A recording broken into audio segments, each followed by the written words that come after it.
We'll kick off our next session, which is a special event, symposium, featuring Professor Suisheng Zhao from Denver University. So Professor Suisheng Zhao is the director of the Center for China-US Cooperation at Joseph Cobell School of International Studies, University of Denver. He's the author and editor of more than 10 books, with the latest being The Dragon Roars Back, Transformational Leadership and the Dynamics of Chinese Foreign Policy.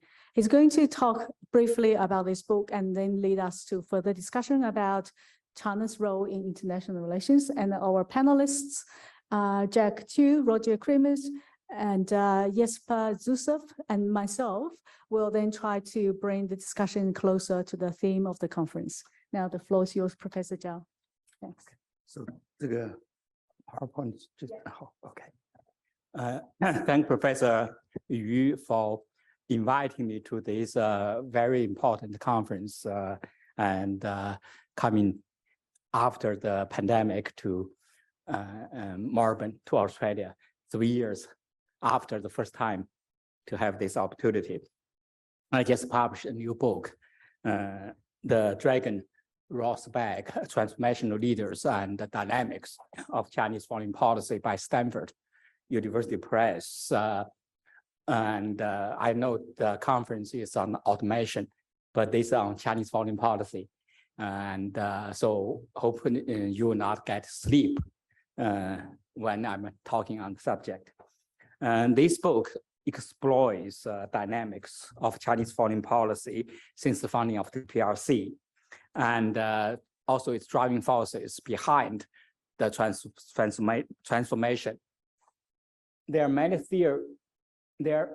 many theories in international relations that explains the changes Chinese foreign policy.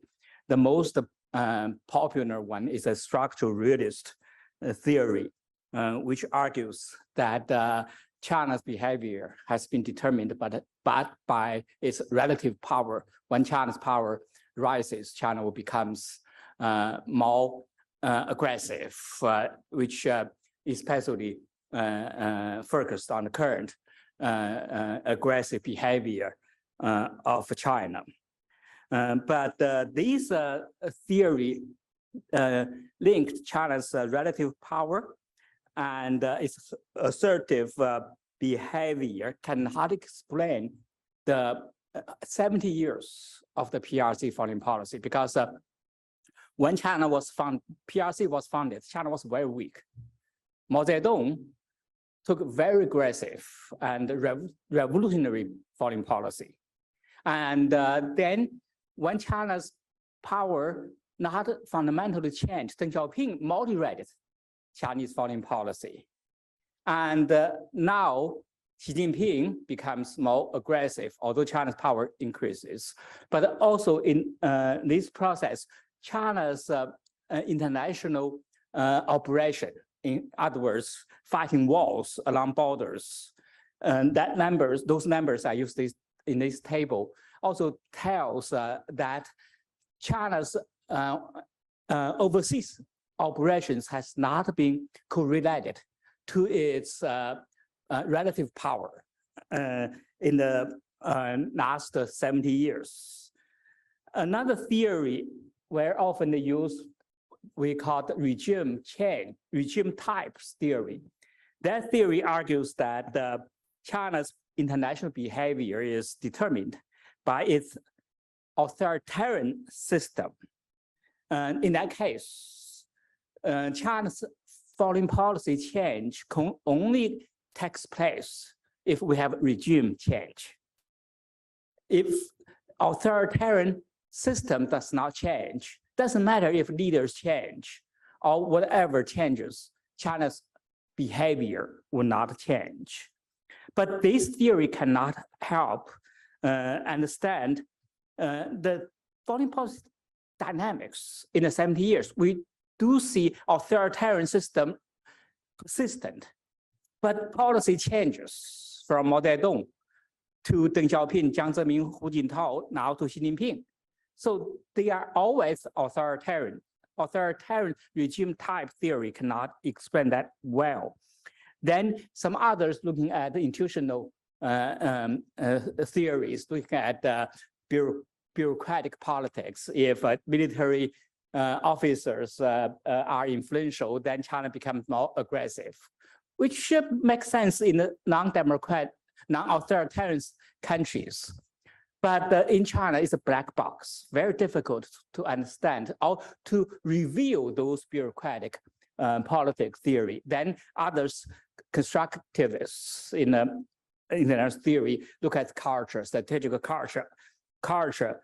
But China's strategic culture has not changed, but foreign policy behavior changed. So those existing theories cannot explain China's foreign policy change very well. Foreign policy changes is a multi-level and a complex process. So my book developed a leadership-centered framework to explain the transformation of Chinese foreign policy. It argues that leaders matter in all political systems, but matter more in authoritarian, totalitarian system. In democracies, leaders are constrained by term limits, by public opinions, by operational parties. In China's authoritarian system, where the emphasis has been discipline and hierarchy, and leaders are relatively unconstrained by operational forces, maybe factional forces, but not really constrained or public opinion or term limits. And CCP, Communist Party leaders, has possessed ultimate authority in strategic and foreign policy making. But here the question becomes, not every leader in the PRC history has used this authoritarian power the same way and chartered new directions of foreign policy. My book distinguished three types of top leaders, what I call transformational leader, transactional leaders, and also failed leaders. Transactional leaders, Mao Zedong, Deng Xiaoping, and Jiang Zemin, which are the focus of my book, they have new visions and also political wisdom to navigate or survive in a jungle of power politics in the PRC. Very difficult. Not everybody can survive. And also, they have the ability to mobilize domestic sources and international sources, or making strategic responses to international distribution of power. And in that case, they have been game changers to chart new directions for Chinese foreign policy. And Mao Zedong, Deng Xiaoping, and Xi Jinping are three typical transformational leaders. Mao Zedong chartered what I call revolutionary foreign policy, Deng Xiaoping a developmental foreign policy, and Xi Jinping a big power policy. And in Chinese terms, they say Mao make China stand up, Deng Xiaoping make China rich, and Xi Jinping is to make China strong. And transactional leaders have managed to maintain power, but they also stay on course set by their predecessors. Jiang Zemin and Hu Jintao are two typical transactional leaders. They stayed in power 2 terms, but they followed the course set by Deng Xiaoping. They did not have new visions. Then the third type leaders are failed leaders. We see in the PRC history, we have Hu Yaobang, Zhao Ziyang, and Hua Guofeng. Hu Yaobang and Zhao Ziyang, they have new visions, but they lost power.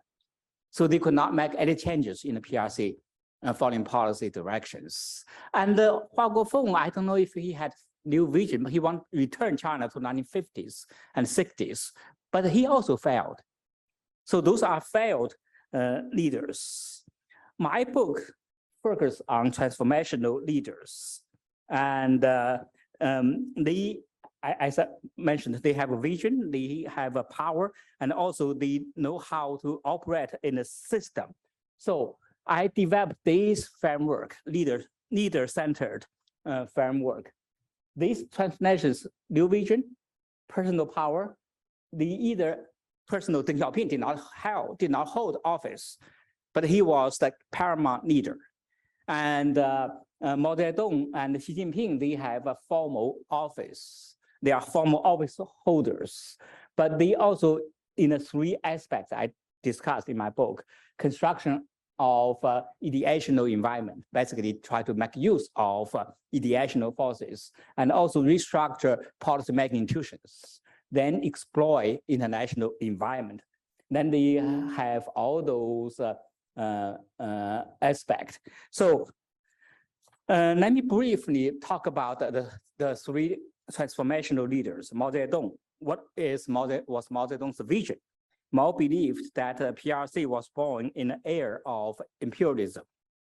The themes of the time was war and revolution, because imperialism existed. War and revolution were inevitable.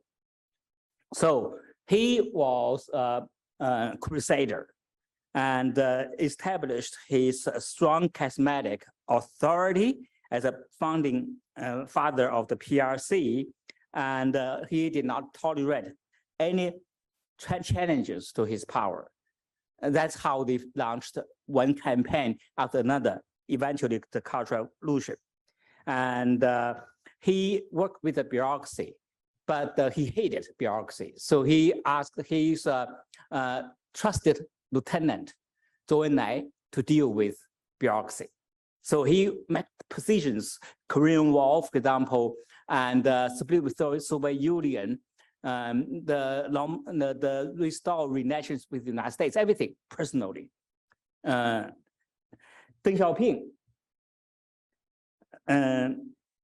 Xiaoping had changed the whole vision. He thought peace and development, rather than war and revolution, was the theme of his time, and tried to avoid war with all possible means. Deng Xiaoping opened China to the outside world, but maintained independent foreign policy during Cold War. Then he formulated a low-key, pragmatic foreign policy after the end of Cold War, after Tiananmen Square. And but Deng Xiaoping was a pragmatic, strong man, and he tried to build consensus. He never held a formal office, but he was number one for sure, and he used his power based upon his reputation, purged twice by Mao Zedong, and he started collective leadership, but he did not practice that. But he really tried all the time using consensus building, policy making process, what I call delegation by consensus. He delegated all the authorities to his lieutenants, all bureaucrats. If they reached consensus, he ratified that. He stepped in only if they cannot reach consensus. Now, Xi Jinping. Xi Jinping also has new vision for China. Now, he thought China is on the verge of re-emergence as the global power. And he tried to pursue so-called China dream of great rejuvenation. And he thought a global change unseen in century has occurred, in which inevitably helped China's rise. And Xi Jinping has consolidated his power as now is a new emperor in China. And he tried to go through what he called 顶层设计, the top level design, and try to go around bureaucracy to make foreign policies. Now, we look at how in this book, there are several chapters. I look at how does these leaders, Mao Zedong, Deng Xiaoping, and Xi Jinping have exploit or used ideational forces. I look at two ideational forces. One is selectively remembered history to their own objective. Second is nationalism. Here, in the Chinese, in the PRC history, leaders always selectively used history. Mao Zedong used the trauma of the century of humiliation to build a nationalist credential of China. And Deng Xiaoping totally changed narratives. Deng Xiaoping emphasized the backward will be beaten. And China was undeveloped, so China was humiliated. So China has to develop, and China has to open up. When China was closed, Mao Zedong tried to have self-sufficiency. He tried to open up. So he changed entirely memory of the history, used the Tang Dynasty, all those kind of historical opened up to talk about how China could become powerful. And then Xi Jinping. Xi Jinping has also selectively remembered history. Now he mentioned the humiliation a lot, but his emphasis has moved to the glory of the China. He talked 5,000 years of history. China was powerful. Now we restore to this. The China dream was return China to the top of the world power. It's a rejuvenation. That's what he has talked about, Xi Jinping. Now nationalism. They also try to use and try to construct a nationalism to their own advantage. And but nationalism in the PRC history has been constructed in a different way. Mao Zedong was a revolutionary nationalism to make China stand up. But Deng Xiaoping and Jiang Zemin, Hu Jintao as successor, they mobilized a construct nationalism, but it's affirmative nationalism. The emphasis was a positive. Us, China was a good country. We try to build modernization. But Xi Jinping changed the entire narrative. Now Xi Jinping has emphasized or targeted at elective evil others, the Western powers and the Western values. So that's a different emphasis of the Chinese nationalism. Then they each has also restructured foreign policy making institution. There are 3 levels of foreign policy institution making in China. And Mao Zedong, what we talk about the formal institution of policy making, coordination, consultation institutions, 中央领导小组, foreign policy and national security affairs, leadership small groups. These groups start from Mao Zedong, and but Deng Xiaoping and his successors responded to the pluralization and the professionalization of the foreign policy making institutions, and try to use a lot of advisors and bureaucratic consultation. But Xi Jinping changed the whole process. Xi Jinping has emphasized top-level design and set up a lot of new leadership small groups, such as State or Central National Security Commission, upgraded foreign policy leadership small group into Central Foreign Policy Commission. So give them a lot more powers. And that's the way to go around bureaucracy to make foreign policy decisions. In fact, facilitate his big power diplomacy. And this is the map chart I made, the foreign policy making process in Xi Jinping's China at this time. And he has used a lot of informal process to bypass entrenched interests, try to make those assertive foreign policy decisively. Then all the transformational leaders have successfully exploited international power distribution. Mao Zedong tried to exploit the bipolarity between the United States and the Soviet Union to gain leverage for China.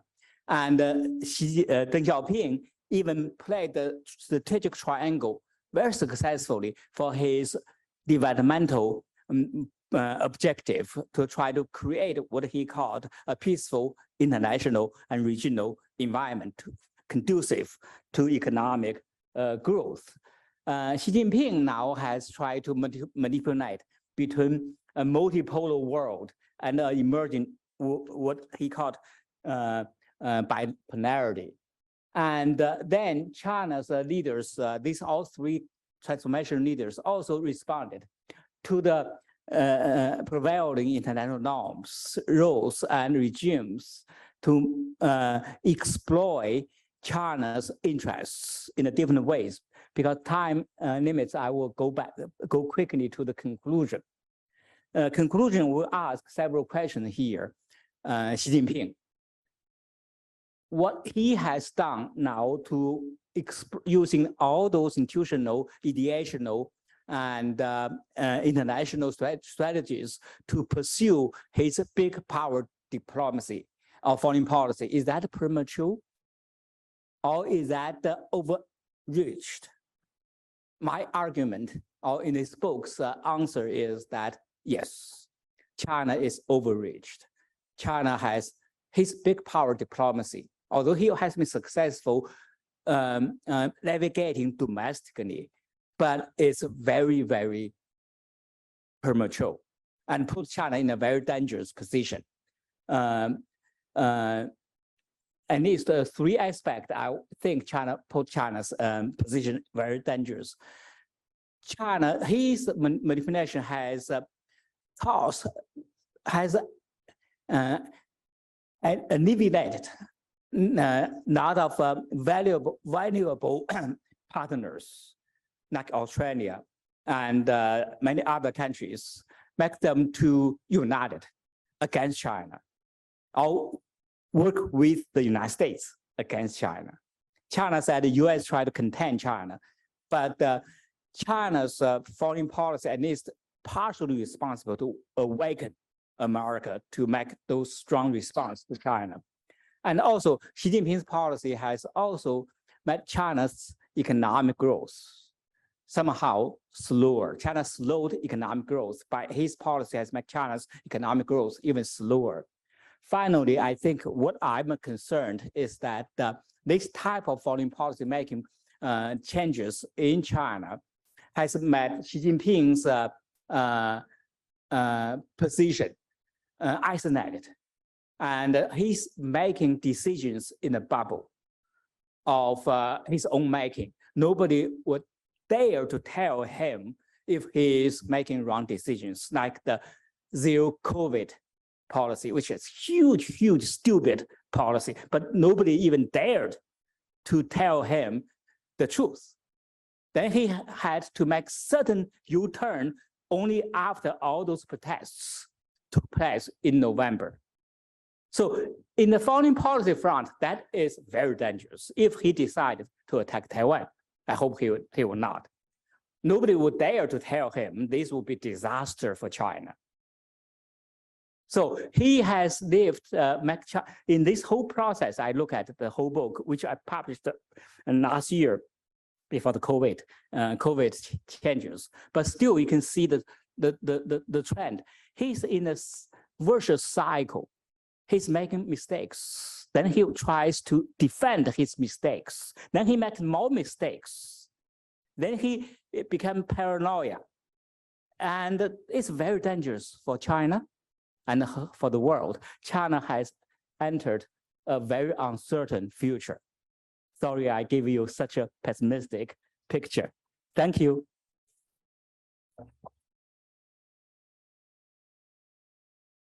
Thank you, Professor Zhao, for a very brief summary of a very long book. That's yes, almost 400 pages. Yes. Well, I think for the details, we need to read it. While I was listening to Professor Zhao's brief talk on his book, I kept thinking about how, you know, the leadership-centered framework on international relations in the book, which is the theme and the key framework, reminds me of how Xi himself endorsed blockchain technology as, well, basically selective use of Web3 technologies in China's technological race with the US.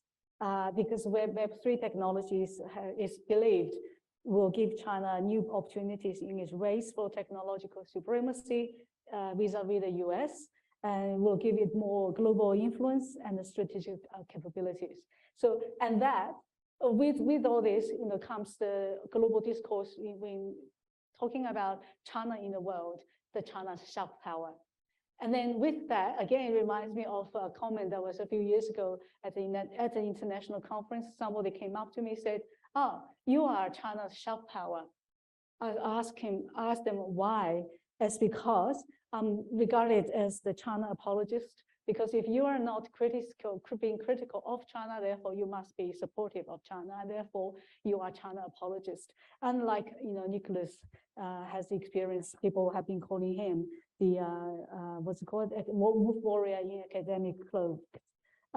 You know, so there's many issues that can be implicated in all the discussions about China's power and its international relations. And the role of academics and how the discourse of China's power in Chinese discourse in the relationship impacts on global perspectives of China and of people, Chinese people being Chinese, of academics in sinology. So there's a lot to discuss. So I'm going to just throw the floor to, you know, our discussants. Michael King, I hope he will be online, and Deb is also online. Please feel free to jump in. But we open the floor for people here first. So Roger, would you like to be the first one? Sure. I'll wait a minute for the audio people to activate my mic.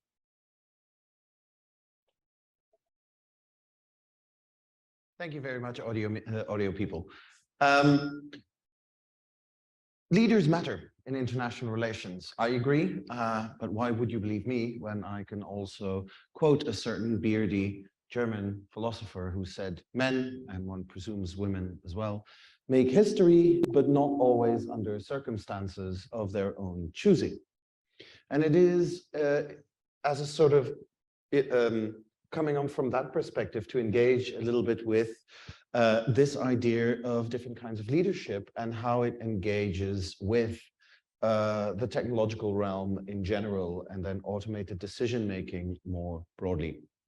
Because I do think that we can safely say that we are experiencing a paradigm shift in the relationships between China and certainly the West.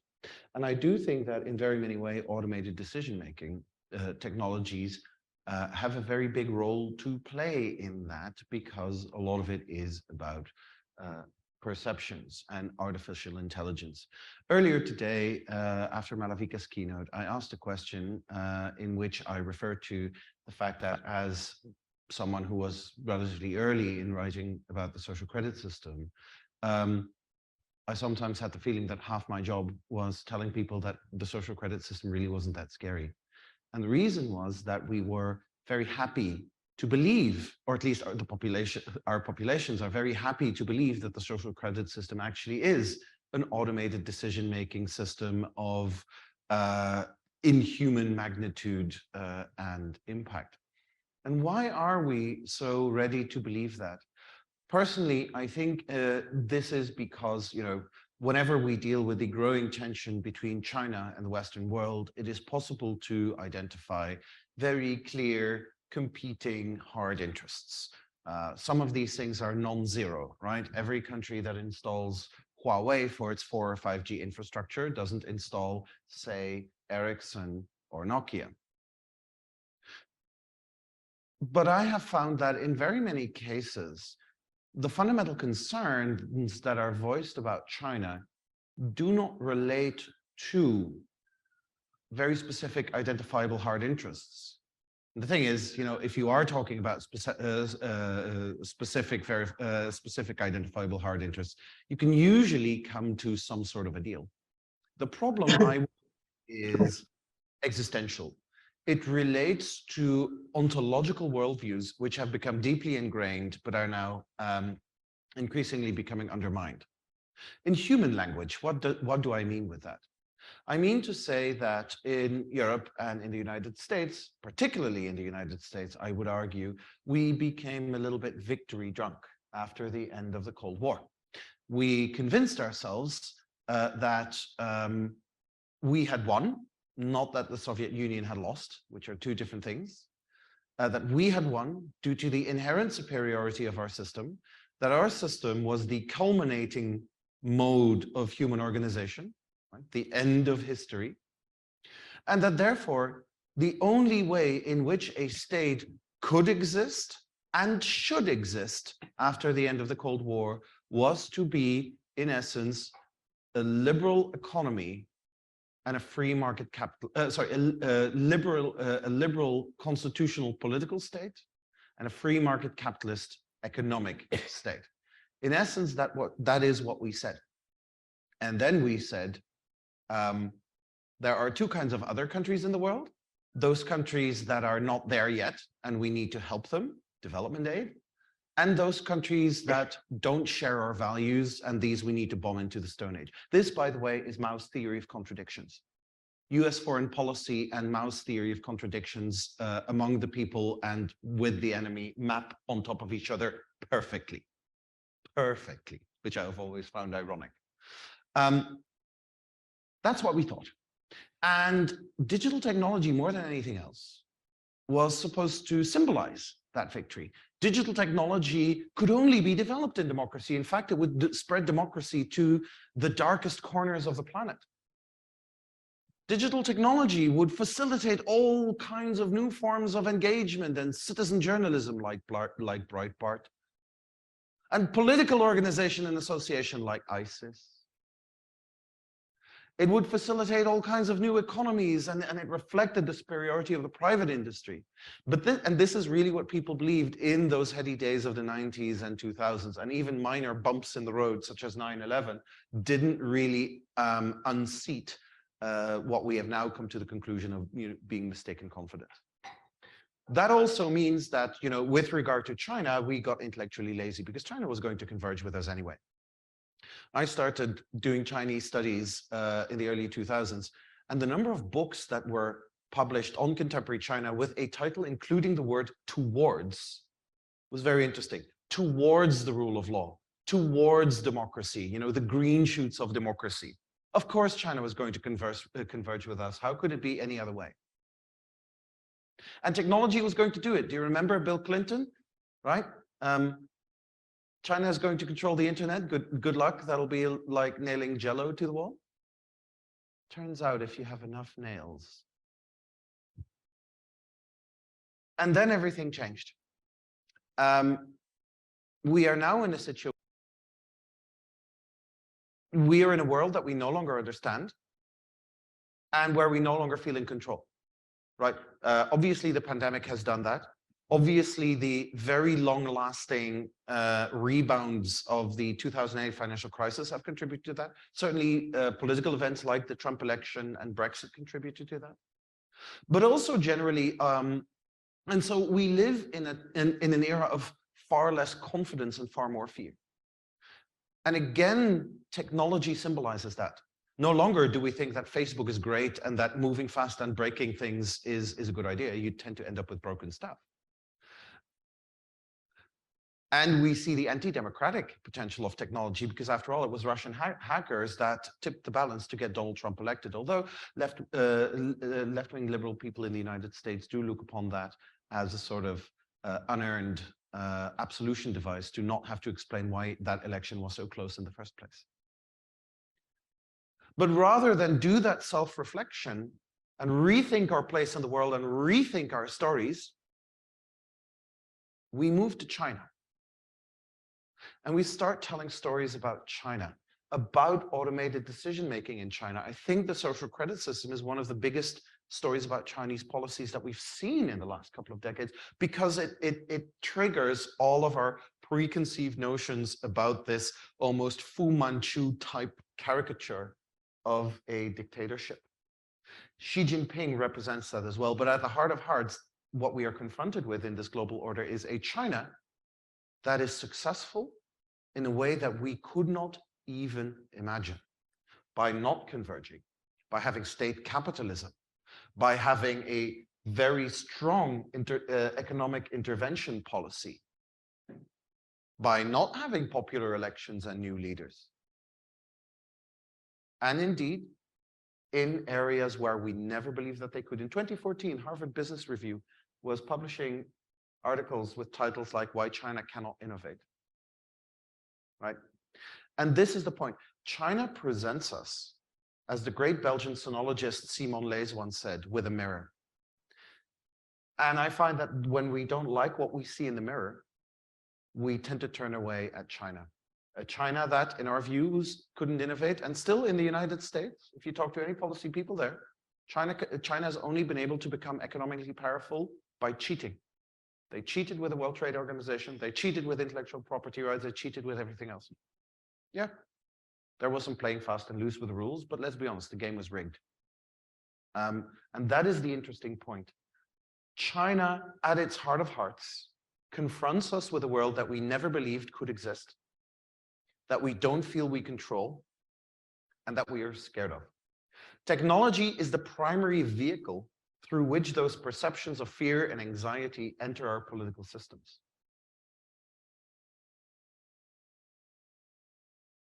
And the result is that China now faces an extremely hostile international environment, granted, which it has done a lot to create itself, but one in which, and I think Beijing senses this accurately, there was never an imagined place for China to exist as it exists.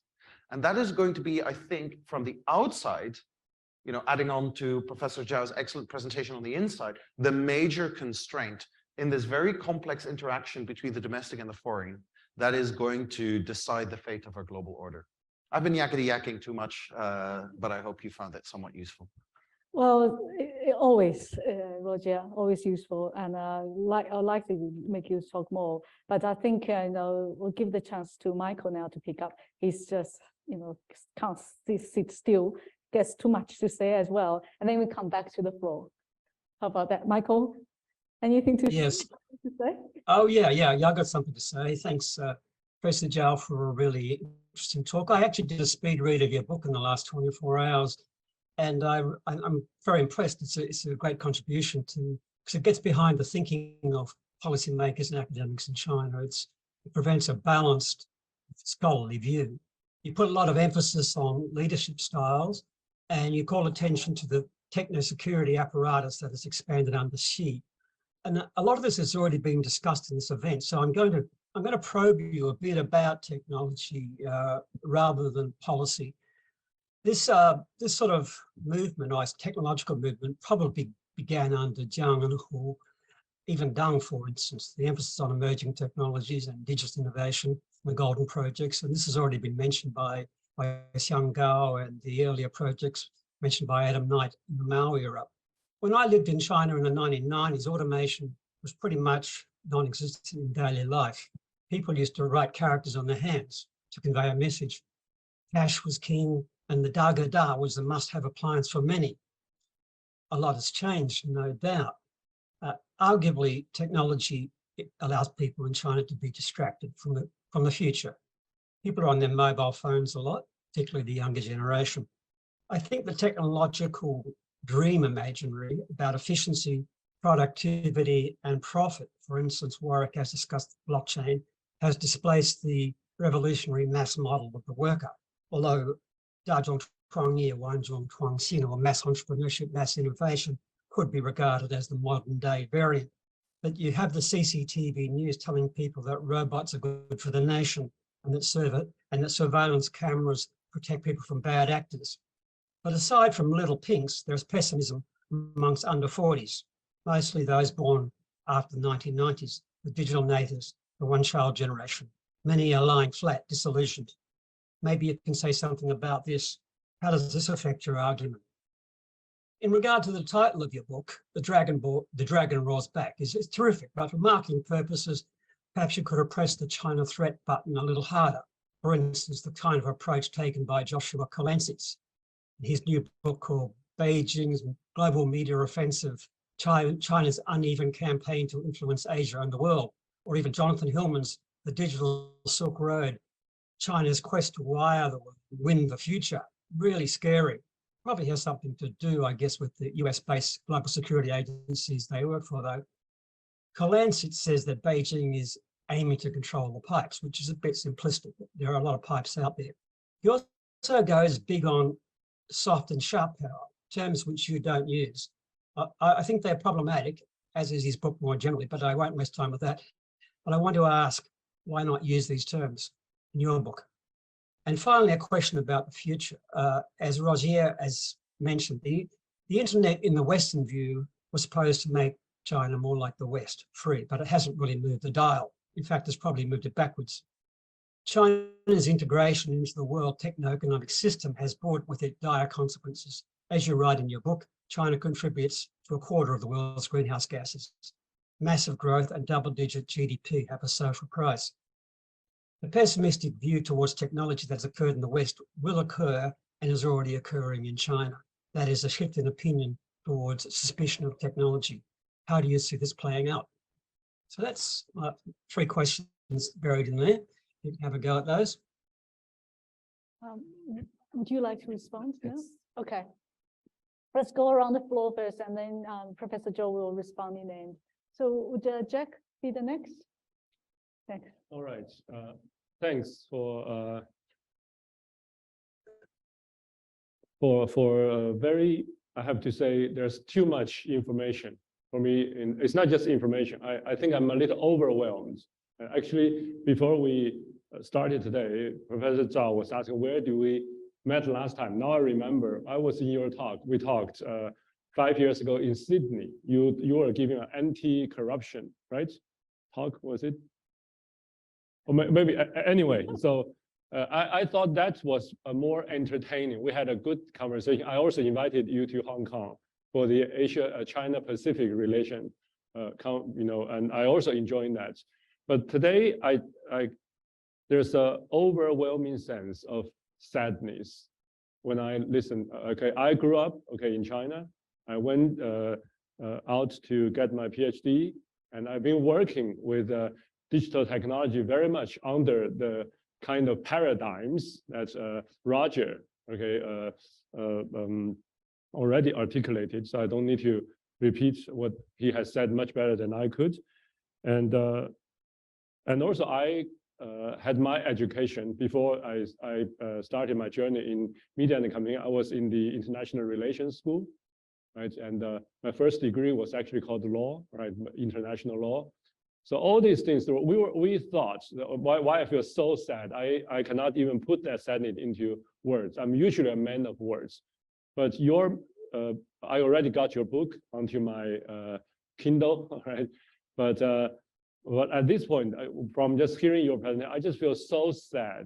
Okay, all the theoretical attempts, all the intellectual labor, and also some of these intellectual labors are my former classmates now working in the Beijing bureaucracy, including MFA, but also others. We try to modernize, the Chinese governance system. We try to modernize the way China is being studied, using liberalism, realism, all these kind of isms. But what you are saying, this leadership centered approach, is what I grew up, my generation. This is like personality politics. It's really at the end, it's how the emperor prefers the style. And so this is such a way really going back, okay, to something I grew up to try to get rid of, to move beyond, but it's here, okay. So that's causing me to be speechless almost, you know. So I just want to start from here, but very quickly I read history, all right, as a hobby, and so there are different kinds of authoritarian power in Chinese history. Right? So when you say that there is a tendency of authoritarian power because they're not under check and balance, they can, you know, their personal style is what dominates. Nothing else can compete. But then if we look at the emperor's leadership styles of, okay, from Han, Tang, Song, okay, they were actually in a way limited the bureaucracy, okay, including the Huanguan and the Waiqi, okay, different kind of bureaucracies could form sense. They were using Confucianism or like Buddhism, okay, different kind of ways, not as strong as Christianity in Europe, but at least the emperor had to listen. But then it was really this absolute sense of emperor's power really became pronounced and dominates the bureaucracy in the Ming and Qing dynasty, not the earlier, right?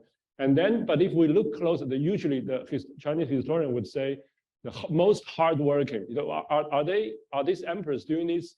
China is really becoming better. Okay, we know the Ming and Qing was also the great divergence, right? When China fell behind in a way, and finally they have to abandon the Chinese way because the European modernity surpassed, okay, Chinese, and China was defeated, okay, and first by the Ming was defeated by the Bavarians, okay, from the north, and then from the European invasion. But then even the leaders, so if we think from a little rational, okay, we think human beings, okay, or human society will try to rationalize someone is going to benefit from this. Okay, the hardest working emperors who centralize all the power to themselves, okay, and usually it's like the number one is Yongzheng, number two is Dao Guang, number three is Zhu Yuanzhang. Okay, these are all three. Two of them are the Qing dynasty emperors. One is Ming dynasty. They work to death.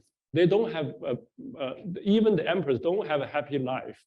They have no life and work balance. They're completely, they were slave. You think they're emperor, but they were slave to the kind of China dream of Ming and Qing dynasty. So it's a tragedy for everybody, for the nation, for the emperor themselves. So I think it's like I'm just thinking aloud. It's like can we differentiate different kinds of authoritarian transformational leadership and figure out, you know, why could the style shift within patterns? Okay, I'm trained as a social scientist, so I'm still trying to look for patterns for even internal shifts between different kinds of transformational leadership to prevent the worst tragedy that will happen to everybody, including the emperor. Even though I worry more about the common people, including Chinese, yeah, but also people in other nations. So these are just my open questions. And I probably will need to take a long break before I start to read your book. Thank you, Jack. Well, yes, I can sense the sense of hopelessness and also your word, the sadness, the pessimism, and which is the kind of feeling that lots of Chinese intellectuals have felt these days. And we see the deja vu of what happened 30 years ago in the cultural or even pre-cultural revolution happening in China now. Before we continue, can we just get Jesper to share his thoughts on this?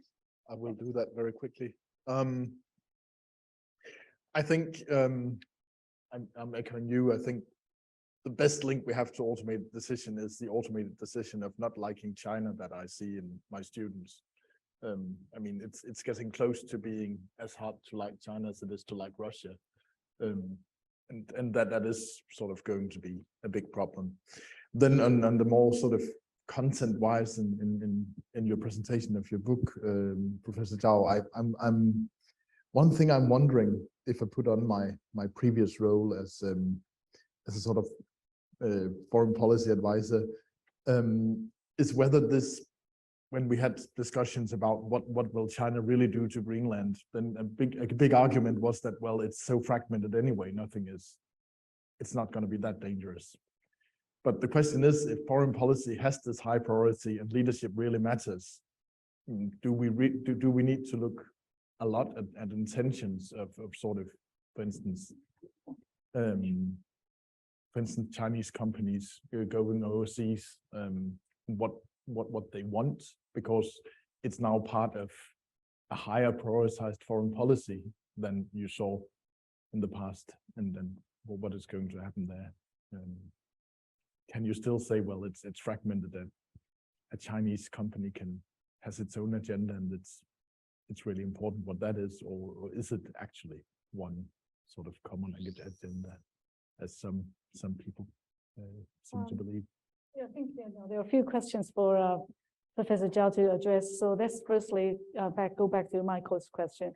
The first was, the younger generation are actually increasingly lying flat. They are disillusioned. Can you comment on that? If Xi's vision is to make China strong again, to be the strong power on the international stage, while in China, the Chinese young people are disillusioned and lying flat. How do you comment on that? The young generation, I think 2022 is a turning point for the Chinese young generation perception of the CCP regime. Before this, in fact, I just finished writing an article for Minxin Pei's China Monitor online magazine, talking about Xi Jinping's patriotic education campaign. It was quite successful before 2022, before last year's U10, because the information and technology control in China used the technology to try to build a bubble among Chinese society. And they build upon the success of the economic growth in the last 40 years. The new generation of the Chinese, what I call new generation of Chinese nationalists, they grew up during those years of economic growth.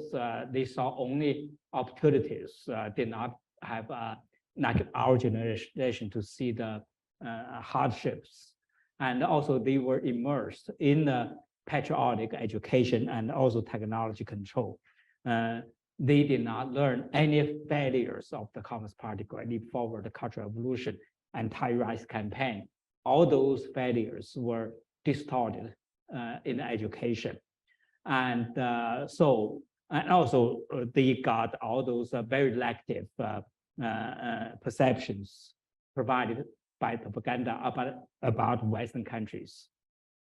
So they became so nationalistic, not only nationalistic, but also so defensive of the communist regime until this time, the 3 years of pandemic control, especially 2022, all the lockdowns, zero COVID, and destroyed their lives for somehow for good. And also they became to see the incompetence of the leadership. And in this case, they have they have three choices. One is to fight.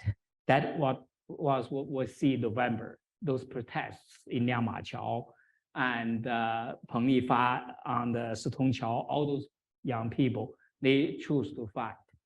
The second was to Tang Ping, they fled and just has done minimum to survive, and that's another way to protest. against the regime. Third way is just to get out, to run out of China. So this is very real for the new generation of the Chinese people, and for the current regime, how to rebuild their trust, and also how to change their disappointments, angry, is a huge challenge. I don't know if they can do that in the near future. That's my concern on this issue. Thank you. There are more questions, but I think I'm going to, because of the time, I'm going to combine, some the comments that the floor has made with the question that Michael raised previously about the increasing pessimism about the power of technology, particularly in relation to China. As Roger mentioned, how tech in China now has been viewed with more fear, less confidence. And, China is now viewed as the example of the tech dystopianism, and the Xi actually himself represents this new dystopianism. And then Michael also asked about the title, why are you using the China rolls back while the West actually takes that as a kind of threat, fear, rather than, therefore the title itself doesn't really, when China rolls back, it doesn't really help China's integration into the world, or its attempt to expand its soft power. And the Jack, as I mentioned just now, has expressed a deep sense of sadness, the kind of China going backwards into history, into the leadership worship past. And you see in lots of media reports about the emperor's new dilemmas, etc., to describe current Chinese situation, particularly the leadership-centered kind of framework in its foreign policy. So on top of all this, but how can you comment on this kind of increasing pervasive pessimism about China's power and about China's intention to use digital technologies to expand its power, to be the digital superpower? How do you see all this? Thanks. The pessimism, in fact, I just last week, I was in US Army War College to give a presentation. When Army officer asked me one question, asking if China's power has peaked, which now is so popular view in Washington. And when I gave another talk at CSIS, the moderator also raised a similar question in a different way. He said, many people were talking about China's rise. In Washington now, everybody thought China's rise is over. And now the future of China, people are talking is kind of declining power. So the pessimism has been so prevalent. In my own view, I agree to a certain extent about the pessimism because of Xi Jinping. He has self-deconstructing of Chinese power, both hard power and soft power. Chinese economy has slowed down when he came to office, slowed down further when he has all those stupid economic policy. I'm not an economist, but people talk about all his economic policy, common prosperity, and try to rectify a platform economy, technology included, and real estate bubble, all those kind of policies really slowed down Chinese economy. And 3 years of lockdown really damaged the prospect of Chinese economic growth. The production chain, everything has been shifting. So people's prediction of China will take over US in 5 years, 10 years. Nobody talks about that anymore. So hard power has been very destroyed a lot. And the soft power is in a similar situation. China becomes so authoritarian, so repressive, and so isolated. I don't think China's soft power has any, I'm talking China model, everything have any attraction. And 2022 is the bad year for authoritarian governments, both China, Russia, also plus Iran, all in a big political troubles. And so pessimistic view prevails. But I told those people in Washington and also in the military last week, I said the truth, Washington, US view of China has shifted so dramatically and so quickly. Only 2 years ago, people talk about China would take over US very soon, and US would have to accept China's superpower position. Now, everybody talk China declining, everybody China pick. China is in big trouble, so we would not take China that seriously as they do. That two extremes, I think, are all in not accurate. The truths are in the middle. China has been in a big trouble since Xi Jinping came to office, but China will continue to grow, but grows at a much slower pace. That's the problem. And that's the issue we should see, how slow it could be, how China could sustain in that kind of development, and how the US could, or the Western countries could deal with China in that kind of environment. So that would be issue or questions I would try to raise. Thanks. Jesper, you mentioned about the Chinese, Western students' perceptions of China and the interest in China. Could you just rephrase your question briefly for Professor I Zhao? think that was more comment that is the problem. That's okay. They don't like it, so that's fine. Okay, all right. I'm just looking at my time, so time runs out. We really appreciate Professor Zhao's talk to us after just arriving in Melbourne just a couple of hours ago. Thank you so much, and I thank the panel and the panelists online, Michael and Dave, if you are there. Sorry, we haven't got time to hear you to say anything, but I thank Roger, Jack, and Jesper for your excellent comment and contribution to this panel. Please stay on. We'll have our next session, which is a workshop. But you're welcome to take a short break, toilet break, grab some drink, and then come back. Thank you.